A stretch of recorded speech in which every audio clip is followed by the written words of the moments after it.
Hey, it's the last week of videos and I have chapters 14 and 15. That's kind of a lot of information, so it might take me a little bit to get it all out, but I'll try to keep it quick, very brief. So in chapter 14, evaluating, organizing, and planning the steps, you want to make sure that the steps or the goals are attainable, and that's part of evaluating it, so making sure that it's nothing that's actually impossible. Part of the organizing is listing or defining the steps according to their priority. Next is creating the steps, and creating the steps can be difficult in groups because not everybody's going to have the same steps to achieve. So as the practitioner, you would have to kind of help each individual with their own steps. So creating steps, I kind of came up with one for myself, and that will be to lose weight. So I might say that I want to lose 5 pounds in 2 weeks by working out on my treadmill, and kind of maybe 15 minutes a day, or 15 minutes every couple days, and just trying to lose 5 pounds. The next step might be cutting out all sweet foods for the next couple weeks. So it's kind of a process, and you have to work on it bit by bit. But after those weeks, you would increase the workout time, increase maybe how much weight you want to lose, increase whatever you want to cut out of your diet. So those are just part of these steps. Monitoring progress and focusing on improvement is the next section we'll go over.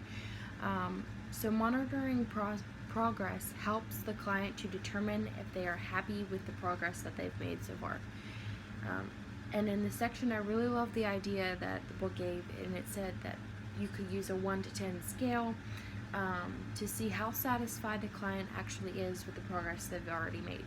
And I really liked that. I thought it would be a huge benefit to the client and the practitioner to show what needs to be worked on, and just kind of, it puts everything into perspective as far as where the client feels they're at. In the event that a client has made little progress, the practitioner must consider a few things. First, the attainability of the goal. Maybe that's part of the time that the goal was, the time frame in which the goal was set for. The client's motivation, that's a huge part of it as well, or kind of lack thereof. And any stress or demands that the client may be experiencing. But the small progress is also very important, because a lot of people criticize themselves when they feel like their expectations were so high and they didn't do as well as they thought they would. But really, any progress should be celebrated, and as a practitioner, it's important to point out the positive. So let's say my goal was to lose 5 pounds and I only lost 3. I'd still be like, well, at least I made the effort to do it, and I still lost some weight. So I'd still have to celebrate that 3 pounds. Although it may seem insignificant, it could be a big deal. Skills to enhance achievement. I'll start with teaching. The practitioner educates or informs the client. This may require some research in areas that we may not know.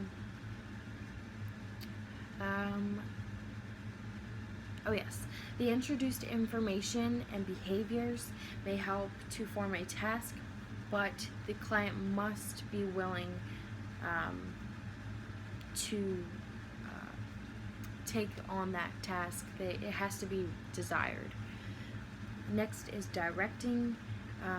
When directing, the practitioner gives the client something to work on, such as exploring their thoughts or feelings, or maybe focusing on one of their interests. And this could be something that the client does as kind of a homework. And basically the goal is to make sure the client is willing to participate though. Next is inviting a different perspective. So I found a quote in the book that I really loved, and I thought I would share it with you.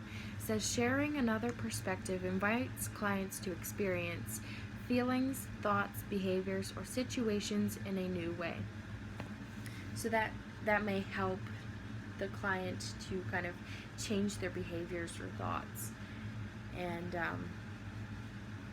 it may also help to make them more successful in achieving their steps and goals. But not all clients are actually going to be willing to look at things from a new perspective. So you also have to consider that.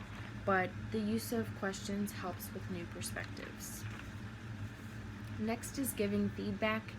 And when a practitioner gives feedback, they're kind of looking at the nonverbal actions of the client and also the client's tone. Giving feedback is especially important after asking about their thoughts or feelings, or basically when they've talked about how they're feeling, because if you're seeing something and it's not lining up, you should probably give them some feedback. Self-disclosure, and this is a really important section, and I would suggest reading it over a couple times. If not, then just make a copy of it, or it's pretty important. Practitioners use self-disclosure to share personal information, observations, and opinions with the client to give a perspective, or a different perspective, or to give an example or illustration. So in order to use self-disclosure, you want to have a really strong relationship with the client. But there are a few guidelines to follow. First, disclosure should be used to enhance or preserve the relationship. Second, make sure the sharing of personal problems does not make the client feel they should care for the practitioner. So don't make it reversed to where the client feels, sorry for you, or, like it's not about you in that time. So unless you're trying to help them, it's not worth sharing. The third is disclosure must be for benefiting the client, and the focus must remain on the client. So that's very important. And there's a little bit more about self-disclosure, but I kind of just want to go over it very briefly. And then on table 14.1, which is on page 275, is very helpful because it kind of goes over those skills to enhance achievement. And then that'll be to wrap up chapter 14. So in chapter 15 we have evaluating progress. And before the first meeting, the practitioner evaluates the information needed and the level of expertise to help the client. In the exploration stage, you would evaluate the necessary information obtained, if others should be involved, or if there's a need for more information about resources or challenges. Also, the practitioner would want to evaluate their ability to work with the clients. So if there's someone else that would be better to work with the clients, then they should, maybe present that to the client.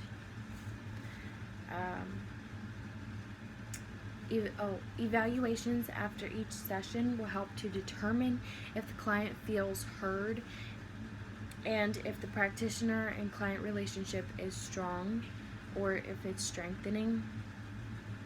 In the exploring phase, The practitioner needs to be on the same page as the client in regards to the problems, the situation, and where the client is, basically where they're at. In the goal setting phase, the practitioner needs to be accurate, perceive the goals, and the client's motivation.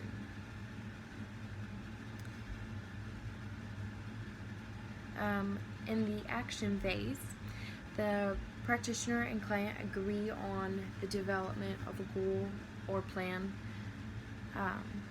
And then the ending phase, the practitioner examines the entire process and to see what could have been changed or where they need to improve. Also, what went well. Sorry. So basically, some of the questions that our case with Marcus and Bill presented, it's just kind of those basic questions. What went well, what needs to be changed, just looking for any ways that could be improved. And moving on to ending relationships. So when a client ends a relationship with the practitioner and it's unexpected, then the practitioner needs to follow up with the client and kind of figure out what went wrong. Was this something that the practitioner did or didn't do? Did they feel comfortable with the practitioner? Or maybe it was because they were stressful or they weren't able to pay for the sessions. So there's many different reasons, and as a practitioner, you kind of just want to follow up and make sure if it's you, it might be something that you need to change. In the ending process, there are 6 steps, and it's basically like the end of a meeting. It's a little bit different, but it's kind of similar. So first, the practitioner indicates the meeting is about to end. Second, the practitioner provides a summary of the positive, important things, as well as changes and difficulties that the client experienced.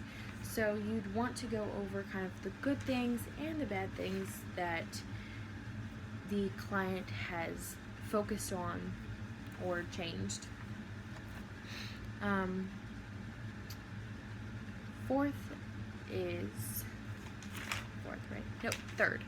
Third is to review the agreed tasks that may still need to be completed. Fourth, for the third one, that would be like if they got so far along, but they just had a little bit left to complete, or like some people have a limited time as far as their sessions, so they might still need to complete some of their goals that they set. Fourth is when ending, tell the client you're there for any future meetings that they need. Fifth, ask for any feedback. And sixth, ask for any final questions. And the last topic in chapter 15 to cover is career planning. And there's always room for growth and development as a practitioner, so it's necessary to learn from meetings with the clients. Also, practitioners may develop and benefit from practicing in personal counseling, as well as through education or training. And it would be beneficial to kind of create a development plan and set times for your personal goals as a practitioner. So those are some things to be thinking about from chapter 15. I hope you guys have a great week.